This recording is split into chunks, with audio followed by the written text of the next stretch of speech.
Number 1. Mark Ciavarella. He was the kind of judge parents thought they could trust.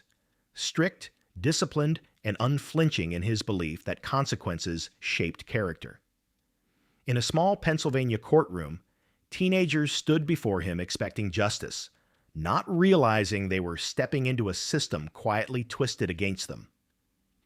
To the outside world, Mark Ciavarella seemed like a hardline authority figure cleaning up youth crime. But behind closed doors, he was part of one of the most disturbing corruption scandals in modern American judicial history, one that would eventually be called Kids for Cash. Mark Arthur Ciavarella Jr. was born in 1950 and built the image of a no-nonsense public servant. He graduated from King's College and the Dickinson School of Law before launching his legal career. In 1996, he became a judge at the Luzerne County Court of Common Pleas in Pennsylvania, presiding over juvenile cases. His public persona was that of a man who believed young offenders needed discipline, not excuses. He called himself a supporter of zero tolerance, the kind of judge who sent kids away for skipped school days, minor fights, or petty theft. To many families in the community, his rulings felt harsh, but they assumed his intentions were rooted in law and order. What nobody saw was how dramatically the system was about to shift. In the early 2000s, Ciavarella and fellow judge Michael Conahan were involved in shutting down the county-run juvenile detention facility.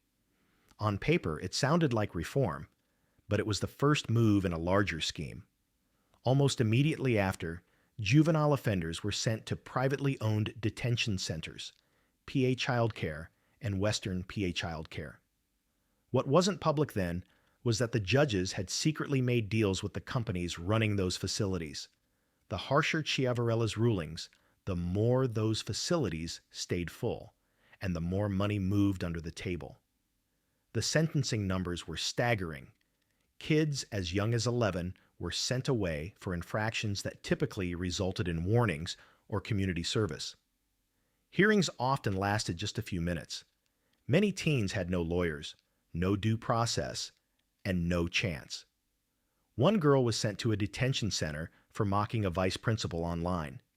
Another, only 12 years old, was locked up for a minor schoolyard scuffle. Parents would walk into the courtroom expecting guidance and leave in shock, their children taken from them in handcuffs.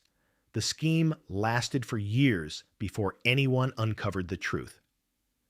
Between 2003 and 2008, Ciavarella and Conahan received nearly $2.8 million in illegal payments. The money was laundered through shell companies and disguised as finder's fees or rental income. The judges hid their involvement and denied wrongdoing, even as suspicion grew. Complaints trickled in, families spoke about unfair sentencing, defense attorneys raised questions, and advocacy groups noted the unusually high detention rates. Still, the machine continued. The turning point came when the FBI and IRS began investigating financial discrepancies linked to the private detention facilities. A broader federal probe revealed how deep the corruption ran. In January 2009, the scheme finally came to light. Ciavarella and Conahan were charged with fraud, money laundering, and racketeering. The story exploded in national media under the banner Kids for Cash, casting a harsh spotlight on juvenile justice and private incarceration. Even as the allegations mounted, Ciavarella tried to defend himself. He claimed the payments were legal and unrelated to his rulings. But prosecutors pointed to case after case where children were given disproportionate sentences for minor offenses, filling the private facilities and boosting profits. One mother described how her son, who had no prior record, was sent away for driving his parents' car without permission. Another family said their daughter spent months in detention for trespassing in an abandoned building. In 2011, after a high-profile trial, Ciavarella was convicted on multiple counts: racketeering, money laundering, conspiracy, and fraud. The judge overseeing his case called his actions a tragedy of epic proportions. Prosecutors emphasized not only the financial corruption, but the human cost. Over 4,000 juvenile convictions were eventually overturned because they were tainted by his misconduct. Thousands of young lives were disrupted, and many carried the trauma of detention into adulthood. Ciavarella was sentenced to 28 years in federal prison. He was 61 at the time, making it unlikely he would ever walk free again. Families of the affected children described relief but also anger that it had taken so long for justice to reach the man who had controlled their fates. Some parents attended the sentencing just to see him led away in cuffs, the same way their children once were. Today, Ciavarella is incarcerated at a federal correctional facility. He has filed appeals and motions over the years, arguing about sentencing guidelines and fairness, but none have released him from the consequences of his actions. His co-conspirator, Michael Conahan, received a separate sentence, and both became symbols of a justice system that had failed the very people it was supposed to protect. The story left a lasting mark on the country. It triggered reforms in Pennsylvania's juvenile courts, new protections to ensure minors have legal representation, and national debate about privatized prisons. The state eventually paid tens of millions in settlements to the victims. Imagine being a teenager standing in front of a judge, believing this adult in a robe holds the power to decide your future with fairness. Imagine finding out, years later, that your punishment wasn't about justice at all, but profit. That's the legacy of Mark Ciavarella. His courtroom was not a place of protection or second chances. It was a pipeline. Even now, his name brings up the question no parent wants to ask. What happens when the people meant to uphold the law twist it for themselves? When fairness is sold and childhood becomes currency, the damage doesn't end with one sentence. It echoes across a generation. Number 2, Michael Conahan. He was the kind of authority figure people didn't question. Reserved, polished, and deliberate with his words, Michael Conahan carried himself like someone who belonged in power. To the public, he appeared as a disciplined legal mind who worked his way up the judicial ranks. But the calm exterior hid something calculated, because while he sat in a position meant to protect due process, he was quietly shaping a system that would profit from young lives being pushed into detention. Michael T. Conahan was born in 1952 and spent years building his legal reputation in Luzerne County, Pennsylvania. He served in private practice before becoming a magistrate and eventually a judge. In 2002, he rose to become the president judge of the Court of Common Pleas. With that title came more than respect. He gained control over budgets, contracts, and administrative decisions. It was an opportunity he would soon exploit. Around the early 2000s, a plan began to unfold. Conahan used his authority to defund the county-run juvenile detention center, claiming it was outdated and inadequate. On paper, it looked like a push for reform. In reality, it was a calculated step toward steering juvenile cases into privately owned detention facilities. That's when PA Childcare and Western PA Childcare entered the picture. Centers run by developers and businessmen ready to profit from every bed filled. Conahan wasn't working alone. His longtime colleague, Judge Mark Ciavarella, handled the sentencing side. Conahan handled the infrastructure. Together, they created the pipeline. Ciavarella would funnel kids into detention, and Conahan made sure the contracts and money flowed behind the scenes. The payments weren't small. Over the span of several years, Conahan and Ciavarella received nearly $2.8 million in illicit money disguised as rental income, consulting fees, and shell company transfers. The fallout impacted thousands of minors. Teens were locked up for infractions that normally resulted in warnings: fights at school, truancy, petty theft, prank-level vandalism. Many hearings lasted mere minutes. Some children didn't even have lawyers present. Parents assumed the judges were strict but fair. not realizing the decisions were tied to financial gain. While Ciavarella delivered the sentences, none of it would have been possible without Conahan eliminating alternatives and securing the deals to keep the detention centers full. For years, the scheme stayed buried. Conahan's polished demeanor and status helped shield him from early suspicion. He attended events, upheld his public image, and avoided the spotlight while the juvenile system quietly shifted beneath the surface. But things began to unravel when federal investigators noticed irregular financial activity tied to the detention centers. Complaints from families, advocacy groups, and juvenile justice organizations added to the pressure. A broader investigation finally exposed the true arrangement. In January 2009, the federal government brought charges against both judges. Conahan was accused of fraud, conspiracy, racketeering, and money laundering. His role had been more administrative than courtroom-based, but no less damaging. Prosecutors presented evidence of bank transfers, offshore accounts, and falsified agreements. He initially signed a plea deal in 2009, admitting to participating in the conspiracy, though legal maneuvering delayed the final outcome. The media quickly labeled it the Kids for Cash scandal. It became a national symbol of what happens when the justice system is corrupted from within. Families began to speak out publicly, detailing how their children were taken away for trivial offenses. One mother described how her son was sent to detention for accidentally damaging a friend's property with a BB gun. Another family said their daughter was locked up after creating a fake MySpace page mocking a school official. The outrage only grew as the scale became clear. Over 4,000 juvenile convictions were eventually thrown out because the process had been tainted by conflict of interest and financial motive. In 2011, after protracted legal proceedings, Conahan was sentenced to 17 and a half years in federal prison. While Ciavarella's charges centered heavily on sentencing and racketeering, Conahan's revolved around dismantling public structures and helping engineer the private deal. Unlike Ciavarella, he expressed remorse during sentencing, acknowledging the harm done to the community and the court's credibility. Whether that remorse was genuine or strategic remained a matter of opinion.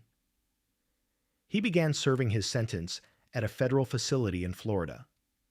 Over time, health issues emerged, and in 2020, during the height of COVID-19, he was granted compassionate release to home confinement after his legal team argued he was at risk due to pre-existing conditions. His release caused backlash among families affected by the scandal, who felt that the damage he caused didn't disappear with age or illness. While technically still under federal supervision, he no longer serves his sentence behind bars.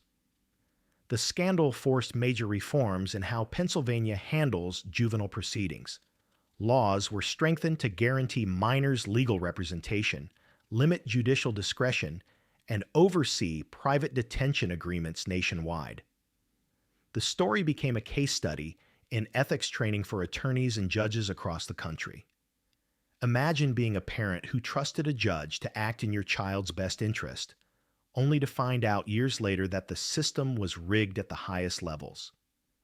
Imagine realizing that a person tasked with overseeing justice had instead overseen a profit model built on conviction rates and incarceration quotas.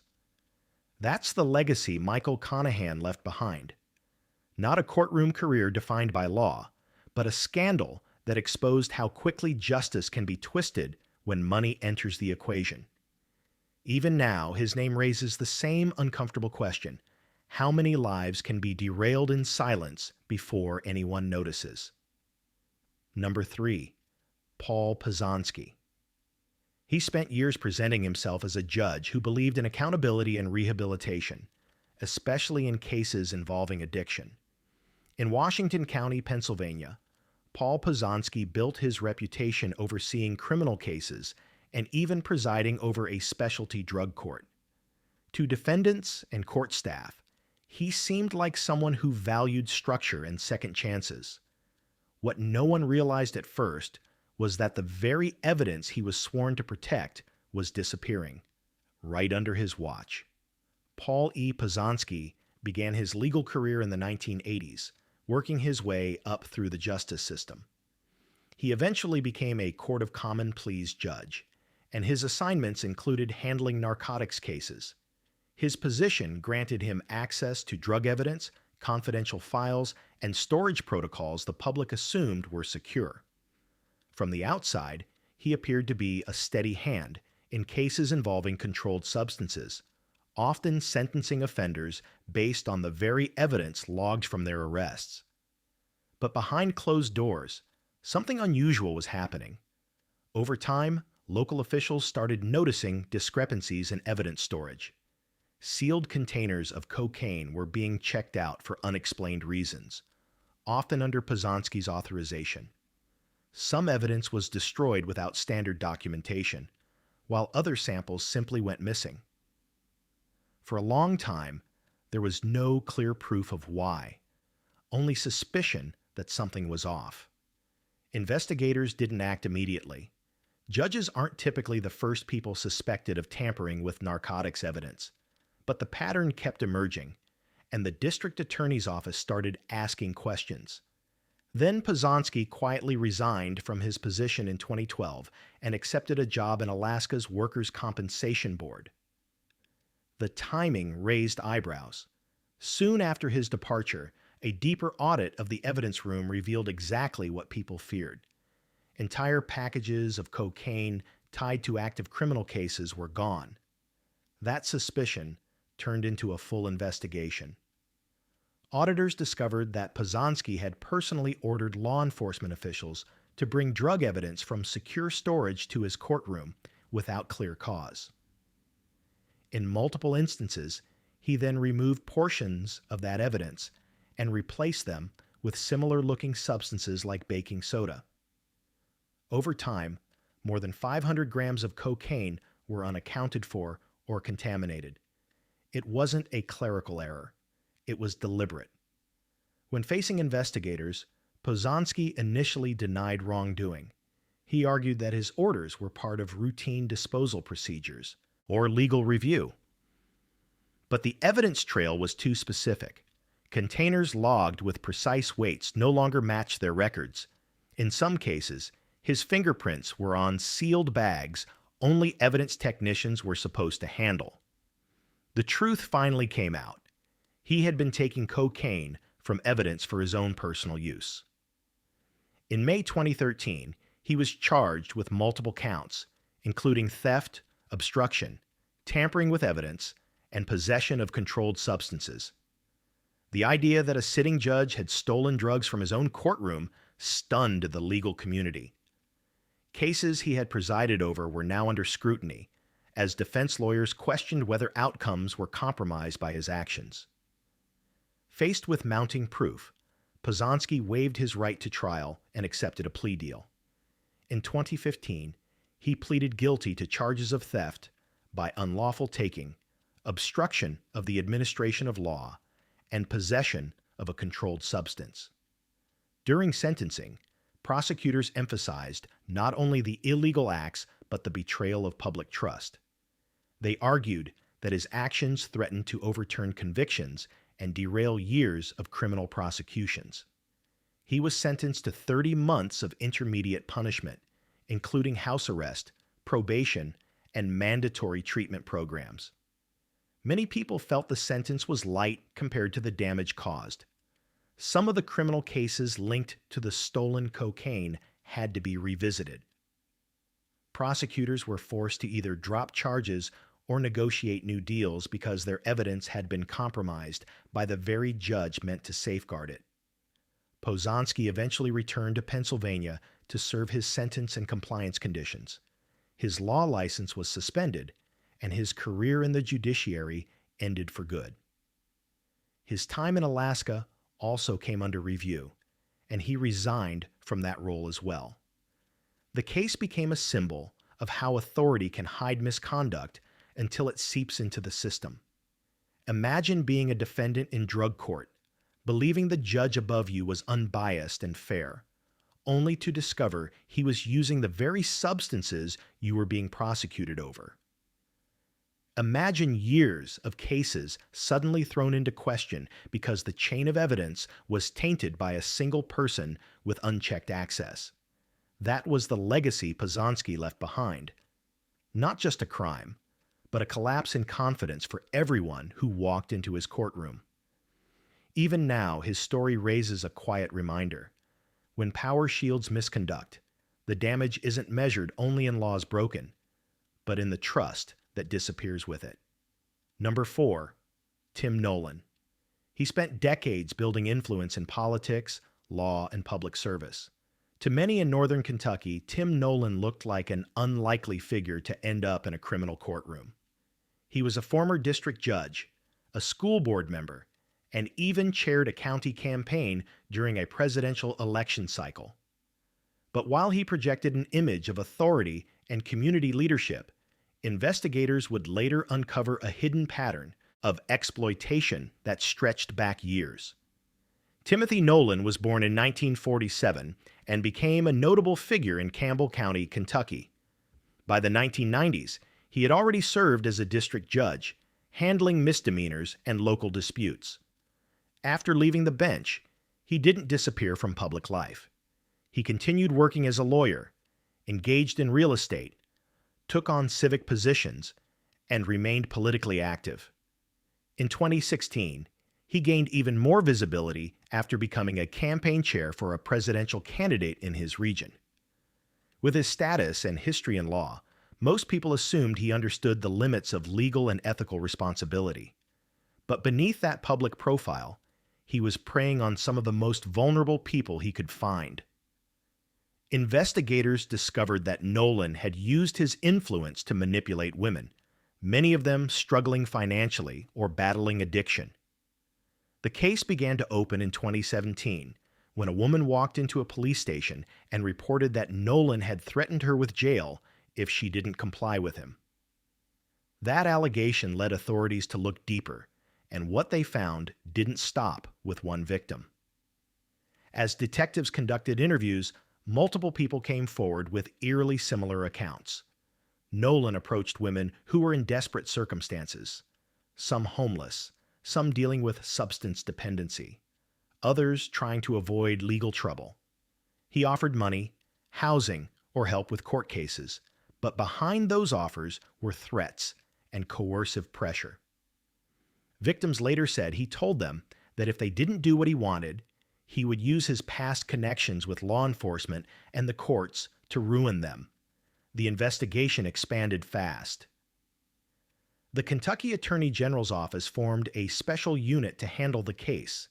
The list of charges grew: human trafficking, witness tampering, unlawful transactions with minors, prostitution-related offenses, and retaliation against accusers. Some of the incidents dated back to 2011. At the time of his arrest in May 2017, Nolan was 70 years old and still active in politics and public boards. His background as a former judge made the accusations even more shocking to the communities who had trusted him. Over the months that followed, prosecutors compiled multiple victim statements and uncovered messages and records showing how he used money and threats to maintain control.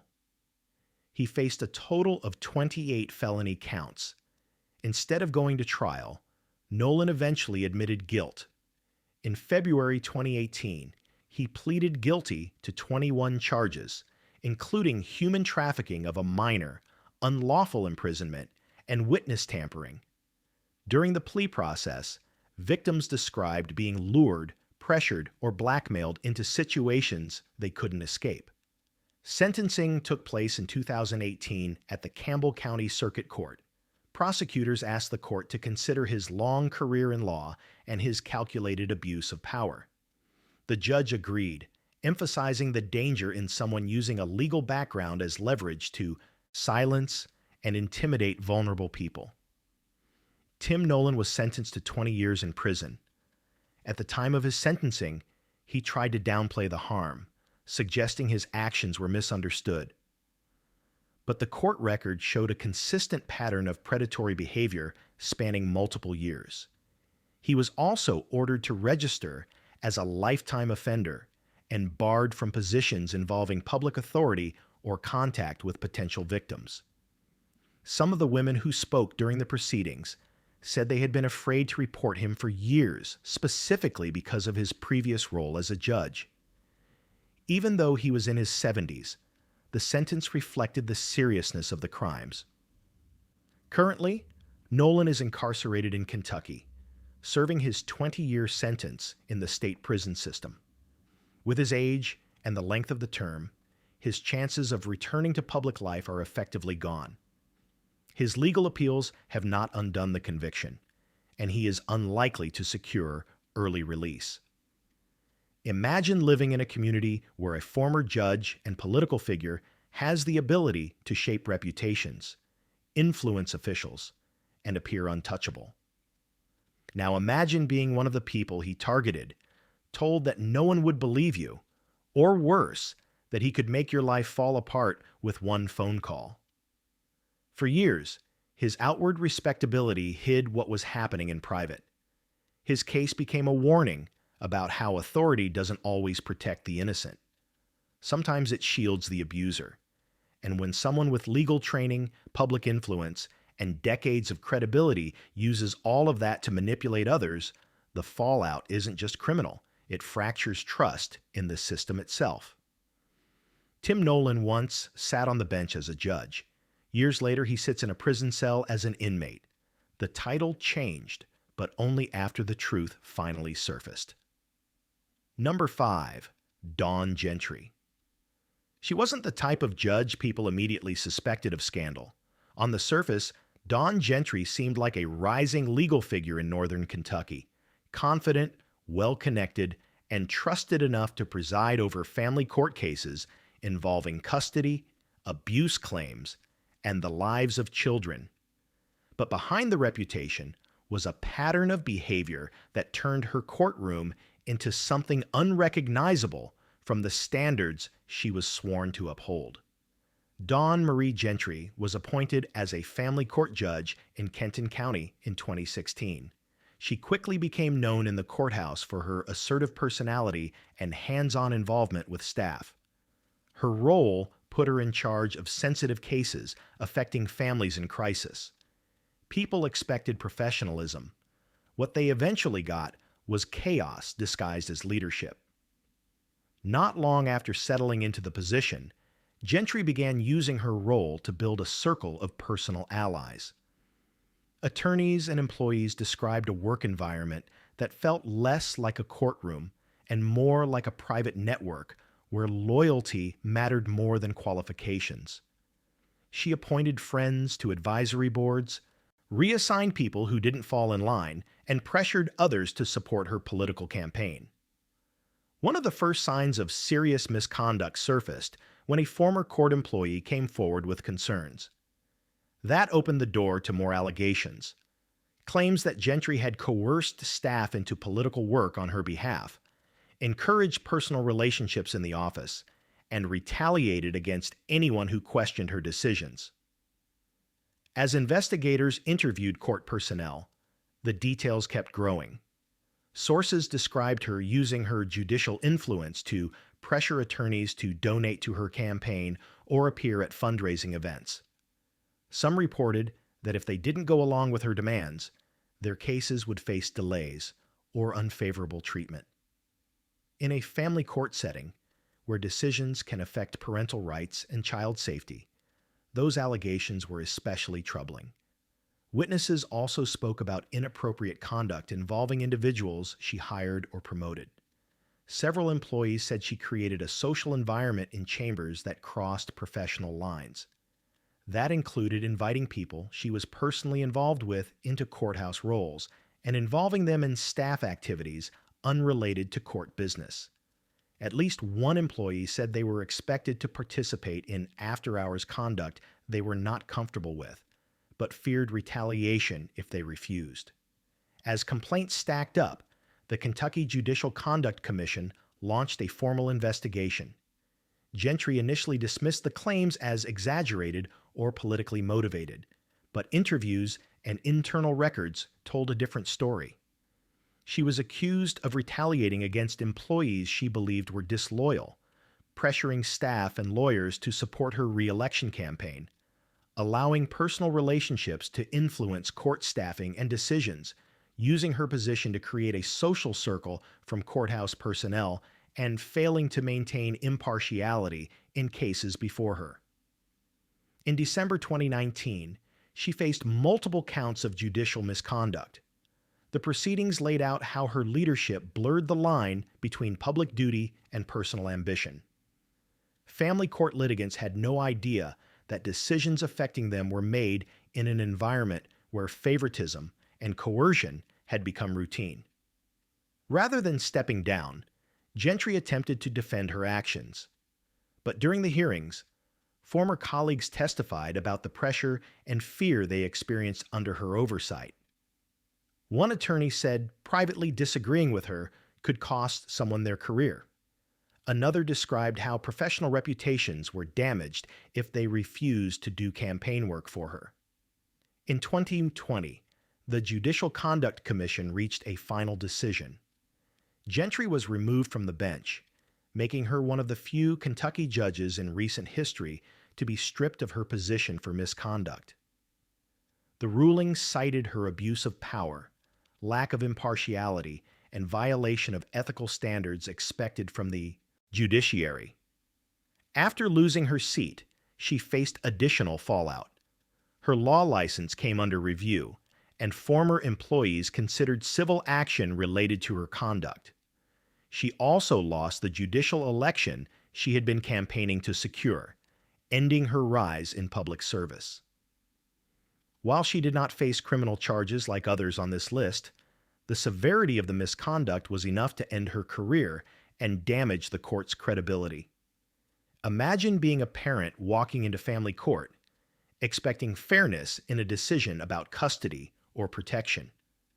Now imagine learning that the judge in charge was more focused on personal alliances and power plays than objectivity. In a setting where people are already vulnerable, even small abuses of authority can carry lifelong effects. Dawn Gentry's case didn't involve hidden financial kickbacks or schemes with private companies.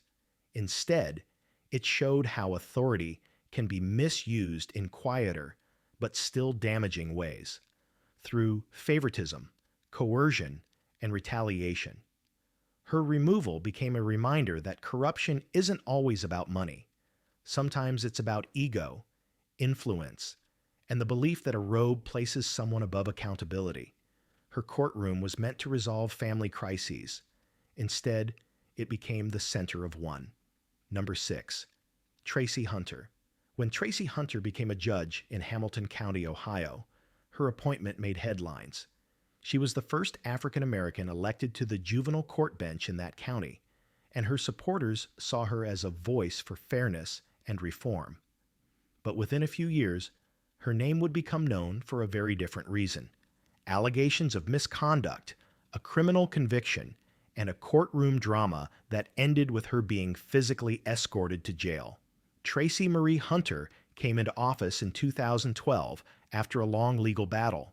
Her election had been contested, and she fought in court before finally being seated. She began her judicial career focused on issues involving minors and child protection cases.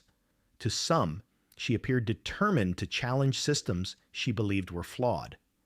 But inside the courthouse, critics claimed she created tension with staff and strained relationships with prosecutors and administrators. The situation escalated when questions arose about how she was handling certain cases. By 2013, a grand jury opened an investigation into her conduct. The allegations centered around her alleged involvement in trying to influence outcomes related to her brother, Stephen Hunter, who worked as a youth corrections officer and was facing disciplinary action.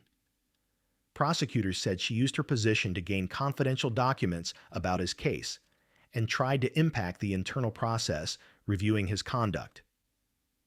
In 2014, Hunter was indicted on 9 felony counts, including tampering with evidence, misuse of her office, theft in office, and having an unlawful interest in a public contract.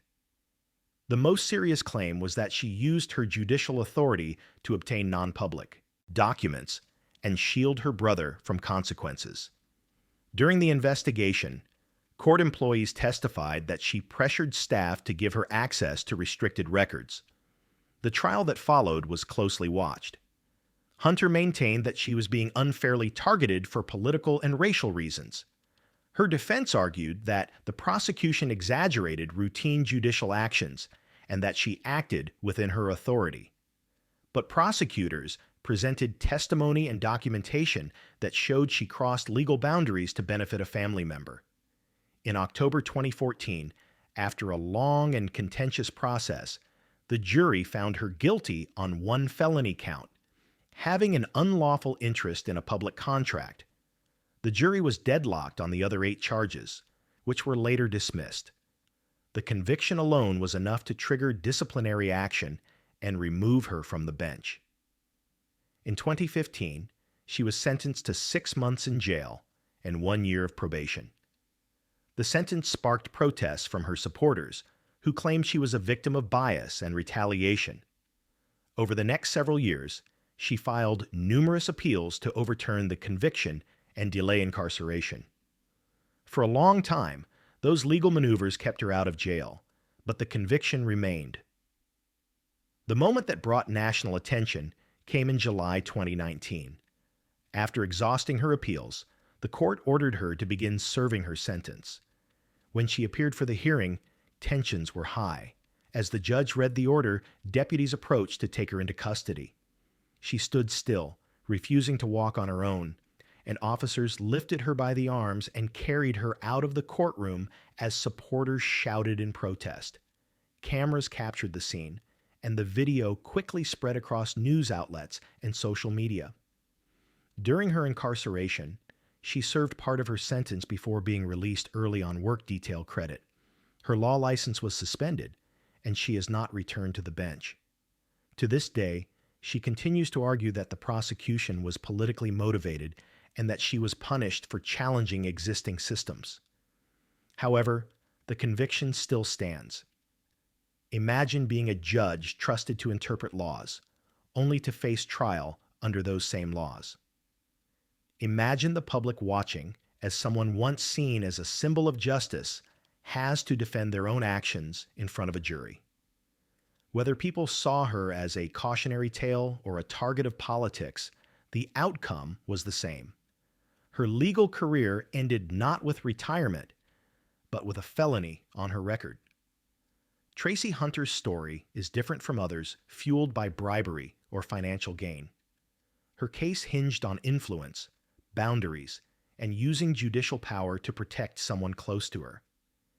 In a system that relies on separation of personal interest from legal authority, even one act of interference can tear down a career. Her rise was historic, but her fall made history too, in a way no judge aims for. Number 7. Herman Thomas. In his courtroom, Judge Herman Thomas projected an image of discipline and control. He served in Mobile County, Alabama, and for years was considered a respected figure in the local justice system. He handled criminal cases involving people who often had limited resources or little power to fight back. What nobody saw early on was how he allegedly used that imbalance to his advantage, turning his authority into something far from lawful. Herman Thomas began his judicial career in the 1990s, working his way up to circuit judge. He was one of the few black judges in the state at the time, and his presence on the bench was viewed by some as progress in a region with a complicated legal history. But as rumors began circulating over his conduct behind the scenes, it became harder to separate the public perception from the private reality. The first signs of trouble emerged when people started questioning why certain defendants were being taken out of jail and brought to unusual private meetings.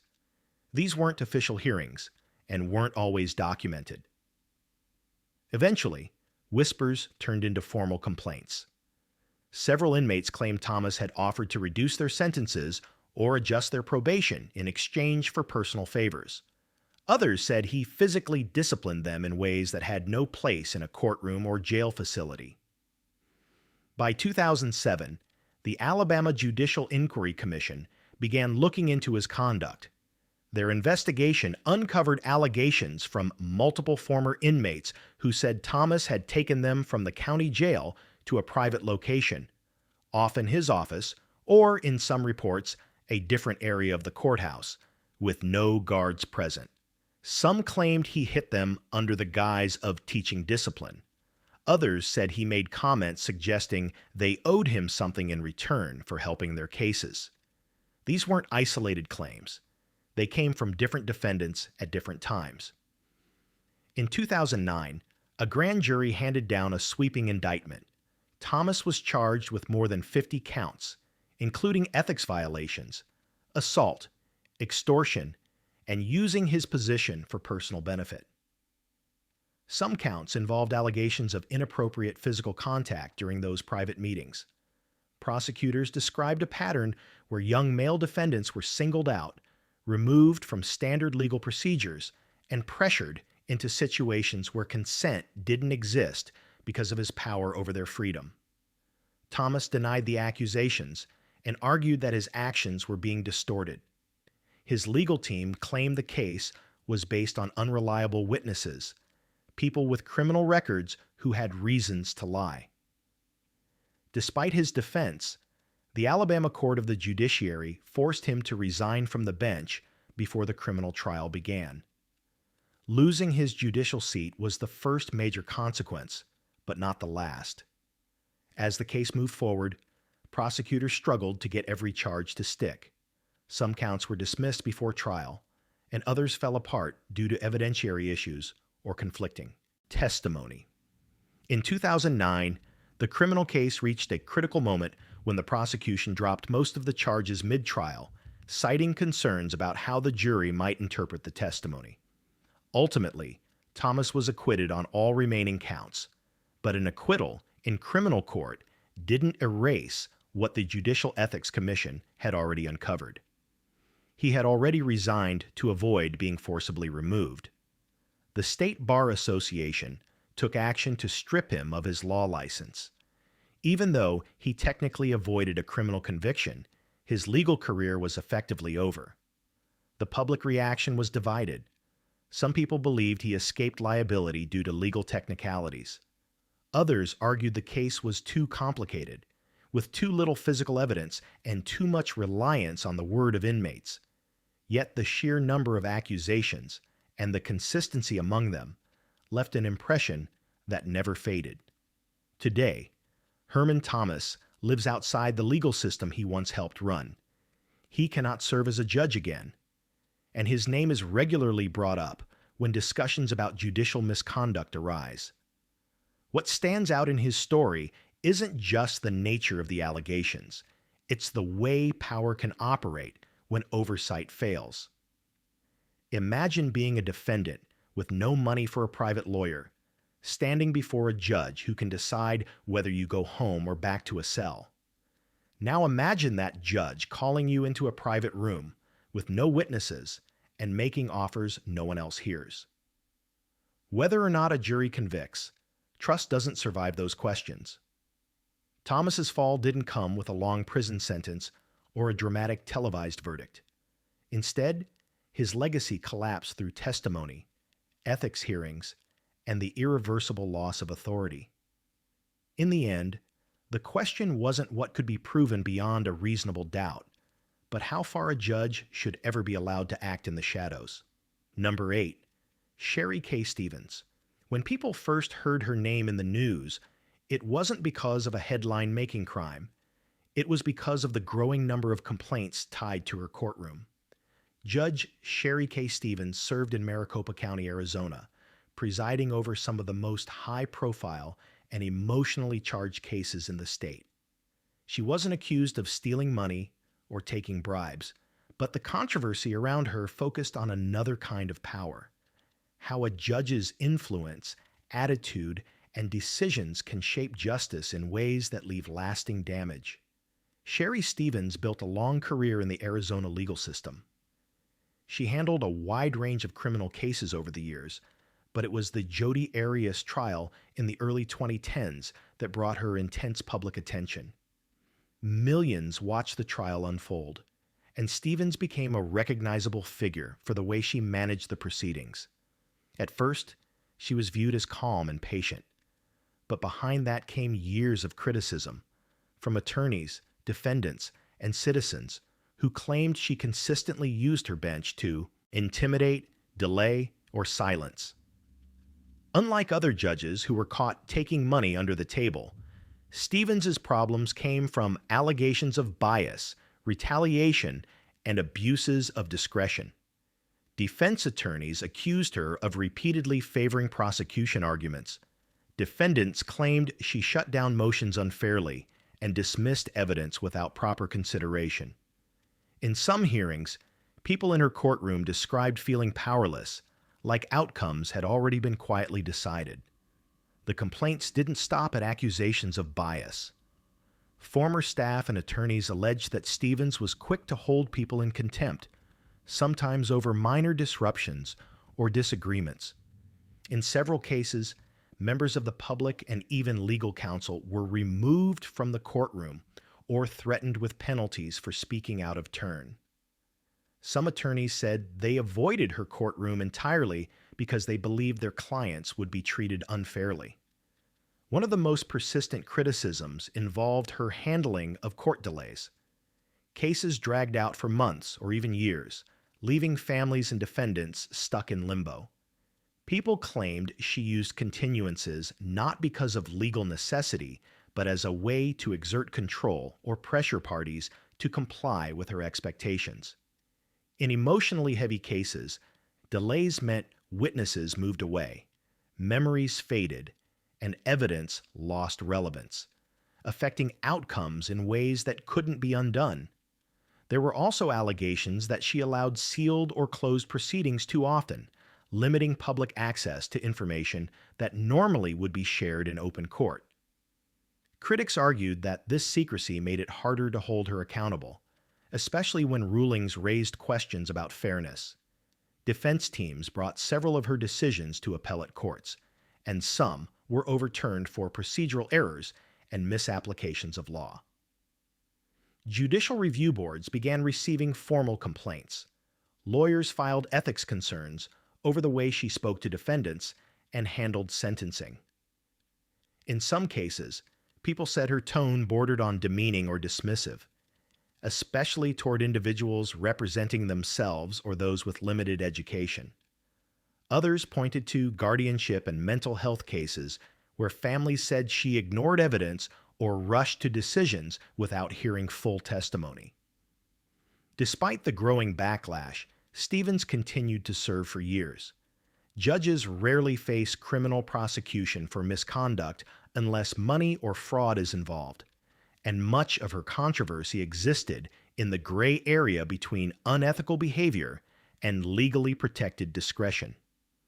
Still, investigations were opened to evaluate claims of partiality and abuse of authority. Public defenders and private attorneys submitted written accounts describing patterns of intimidation and rulings that appeared retaliatory. Eventually, the pressure caught up with her. As more attorneys spoke out and more cases were appealed, her reputation shifted. People who once respected her for controlling a courtroom began to question whether that control had crossed into something harmful. Although she was never arrested or convicted of a criminal act, her legacy reflects a different kind of judicial breakdown, one where fairness is eroded not by bribes or schemes, but by unchecked power and a pattern of decisions that left people feeling the system was stacked against them. Today, Sherry Stevens is no longer on the bench. She stepped away from the role after years of rising scrutiny. For some, her departure came too late.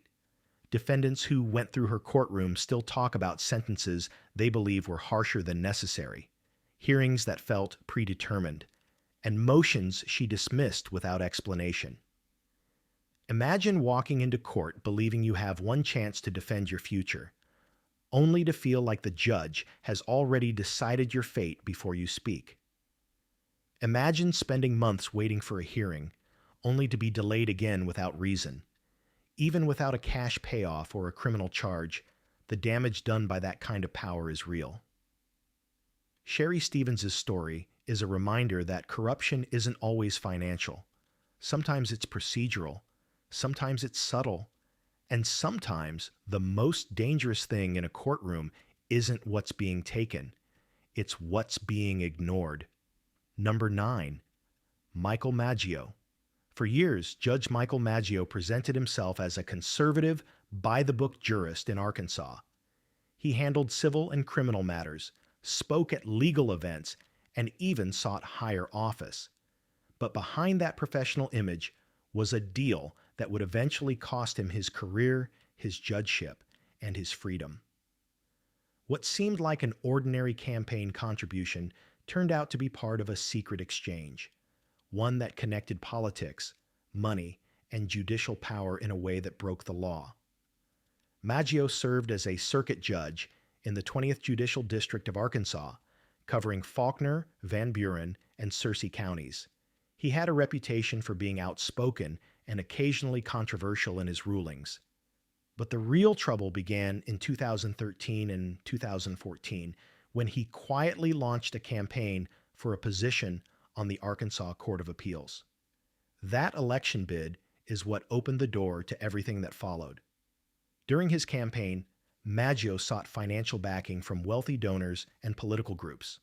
One of those donors was nursing homeowner Michael Morton, a powerful figure in the state.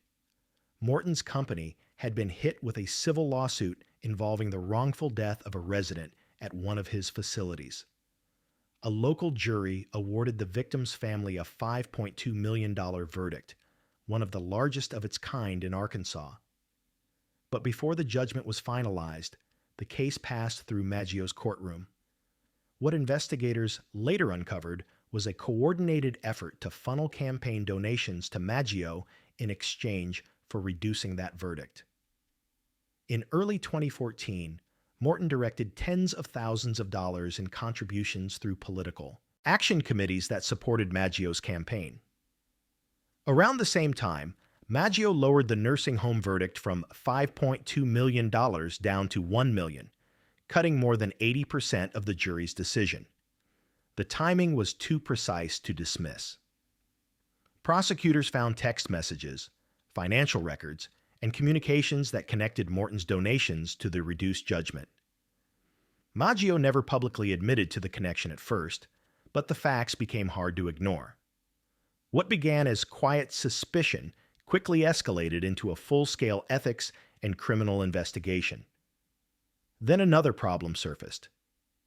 During his campaign, Maggio participated in an online message board where he posted inappropriate comments about high-profile cases, sexual assault victims, and adopted children. When reporters tied those posts back to him, he withdrew from the Court of Appeals race. But the misconduct involving the nursing home case was far more serious than the online controversy. In 2014, the Arkansas Judicial Discipline and Disability Commission began disciplinary proceedings. Maggio resigned from the bench rather than face a formal removal hearing. But his resignation didn't stop the federal investigation already underway. By 2015, a grand jury indicted him on bribery and mail fraud charges. The Department of Justice alleged that Maggio knowingly accepted campaign donations in exchange for using his judicial authority to change the outcome of the wrongful death case. Federal prosecutors said the public trust had been traded for political gain. In 2015, he pleaded guilty to one count of bribery. During the plea process, he admitted that he corruptly accepted contributions with the understanding that he would reduce the civil judgment.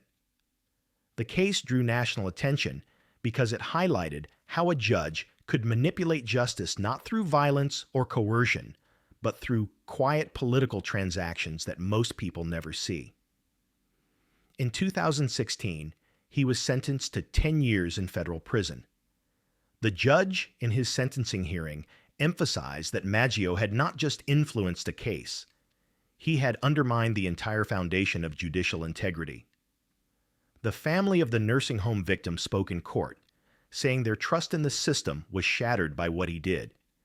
His sentence reflected not only the financial damage, but the betrayal of his duty. Maggio began serving his sentence in 2017 at a federal facility. He later tried to appeal and reduce his time, claiming he had acted out of poor judgment rather than deliberate corruption. His motions were denied. He remains a disbarred former judge with a federal conviction that ended his career and erased any chance of holding public office again. Imagine being part of a family that fought through the legal system, gathered evidence, testified, and trusted a jury's verdict, only to have it cut down in one stroke of a pen by the judge who was supposed to be impartial. Imagine learning that the ruling wasn't based on law, but on money moving through campaign committees behind the scenes. Michael Maggio's case didn't involve violence, trafficking, or stolen evidence. It involved something quieter, but just as damaging: a judge using his position not for justice, but for favors. In a courtroom, trust is the only thing that gives a ruling meaning. When that trust is sold, the law stops being law and becomes a transaction. Number 10. John C. Roach Jr. To the public eye, Judge John C. Roach Jr. presented the image of a polished and respected Kentucky jurist.